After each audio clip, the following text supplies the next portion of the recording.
Doctor Shyama Prasad Mukherjee గారి వర్ధంతి Balidan Diwas booth number 94 Kakinada north మండలం కాకినాడ రూరల్ నియోజకవర్గంలో బూత్ కమిటీ సభ్యులు బూత్ అధ్యక్షులు రామకృష్ణ గారు నాగేశ్వరరావు గారు అందరి సమక్షంలో ఘనంగా నిర్వహించడం జరిగింది.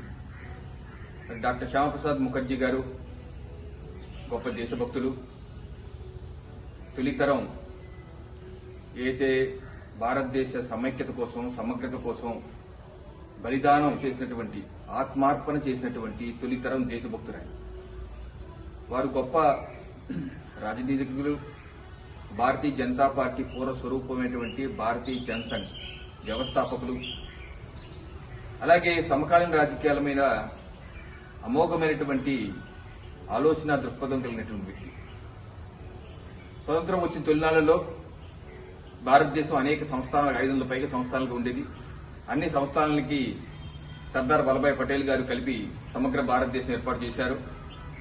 దేశం మొత్తం ఒకే జాతీయ జెండా, ఒకే రాజ్యాంగం, ఒకే ప్రధానమంత్రి ఉండేవారు.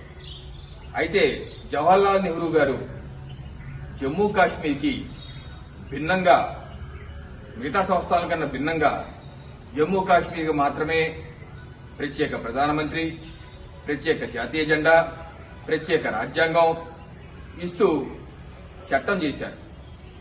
దాన్ని డాక్టర్ శ్యామప్రసాద్ ముఖర్జీ గారు కేబినెట్ లో ఉన్నటువంటి వ్యక్తి, నెహ్రూ గారి కేబినెట్ లో ఉన్నటువంటి వ్యక్తి శ్యామప్రసాద్ ముఖర్జీ గారు గట్టిగా విభేదించి ఇది భారతదేశ సమైక్యతకి సమగ్రతకి గొడ్డలి పెట్టు, ఇటువంటి తప్పుడు నిర్ణయాలు భారతదేశాన్ని విచ్ఛిన్నం చేస్తాయి, ఇది దేశానికి మంచిది కాదు, శతాబ్దాల బానిసత్వంలో ఉండిపోయి ఈ రోజు మళ్లీ అదే రీతిగా చేయటం సమంజసం కాదని బయటకు వచ్చి రాజీనామా చేసి భారతీయ జనసంఘ్ ఏర్పాటు చేసి ఒక కొత్త ఆలోచన విధానం, దేశ్ మే ఏక్ విధాన్, ఏక్ ప్రధాన్, ఏక్ సంవిధాన్ रहना चाहिए, దేశం మొత్తం ఒకే జాతీయ జెండా, ఒకే ప్రధానమంత్రి, ఒకే రాజ్యాంగం ఉండాలని చెప్పి ఉద్యమించినటువంటి గొప్ప ఉద్యమకారుడైన. కాశ్మీర్కి వీసా లేకుండా వెళ్లకూడని రోజులు ఆయన నేను వీసా తీసుకోనన్నారు. వీసా తీసుకోకుండా కాశ్మీర్లో అడుగు పెట్టారు. అందుకు జవహర్లాల్ నెహ్రూ గారి ప్రభుత్వం, అక్కడ జమ్మూ కాశ్మీర్ ప్రభుత్వం వారిని కారాగారంలో పెట్టారు. కారాగారంలో పెట్టిన కొన్ని రోజుల్లోనే ఆయన అనుమానాస్పదంగా మరణించడం జరిగింది. అనుమానాలు తొలగించమని శ్యామప్రసాద్ ముఖర్జీ గారి తల్లిదండ్రులు కూడా నెహ్రూ గారి లేఖ రాసి విచారణ చేయమని అంటే అక్కర్లేదన్నటువంటి వ్యక్తి నెహ్రూ గారు. ఆ రకంగా వారి యొక్క బలిదానం, వారి మరణానికి ఎన్నో అనుమానాలున్నాయి. ఆ రకంగా భారతదేశం ఐక్యత కోసం బలిదానం చేశారు. వారి యొక్క కలల్ని 66 సంవత్సరాల తర్వాత ప్రధానమంత్రి నరేంద్ర మోడీ గారు 2019లో కాశ్మీర్కి ప్రత్యేక ప్రతిపత్తి ఇచ్చినటువంటి చట్టం ఆర్టికల్ 370(35)A రద్దు చేసి సమగ్ర భారతదేశంలో జమ్మూ కాశ్మీర్ ని కలిపినటువంటి అద్భుతమైన రోజు.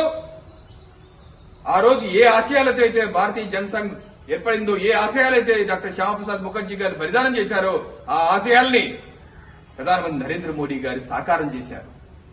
ఈ రకంగా తన యొక్క జీవితాన్ని దేశం ఐక్యత కోసం ధారపోసినటువంటి గొప్ప దేశభక్తుడు డాక్టర్ శ్యామప్రసాద్ ముఖర్జీ గారు.